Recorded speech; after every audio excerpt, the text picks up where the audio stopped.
দেহগুলো। বন্ধুগণ, আপনারা জানেন 24-এর গণ অভ্যুত্থানের মধ্য দিয়ে একটা ফ্যাসিস্ট সরকারের পতন ঘটানো হয়েছিল। তারপরে একটা সংস্কারের সরকার আমাদের ঘাড়ের উপর চেপে বসে, যাদের এই দীর্ঘ 15 বছরের ফ্যাসিবাদী আন্দোলনে কোনো ভূমিকা ছিল না, তারা হঠাৎ করে একটা ম্যান্ডেট পেয়ে গেল দেশের সংস্কার করার। এমনই সংস্কার করলো যে সংস্কারে খুনি হাসিনা, পাঞ্জাবের জগতে একটি বিশ্বস্ত নাম শাবাব এথনিক ওয়্যার, যে কয়জন শিশুকে হত্যা করেছিল তার থেকে বেশি শিশুকে হত্যা করে এই ইউনূস সরকার ক্ষমতার মসনদ ছাড়লো। আমাদের সংসদে অনেক কিছু নিয়ে আলাপ হয়, আমাদের সরকার, আমাদের বিরোধী দল সকলে আজকাল একটা কথা বলে, তাদের সকলের ক্ষমতার উৎস নাকি জনগণ।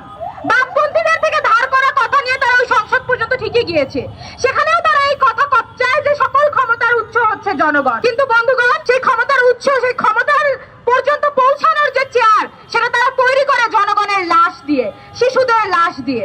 আমরা তাই দেখতে পাচ্ছি।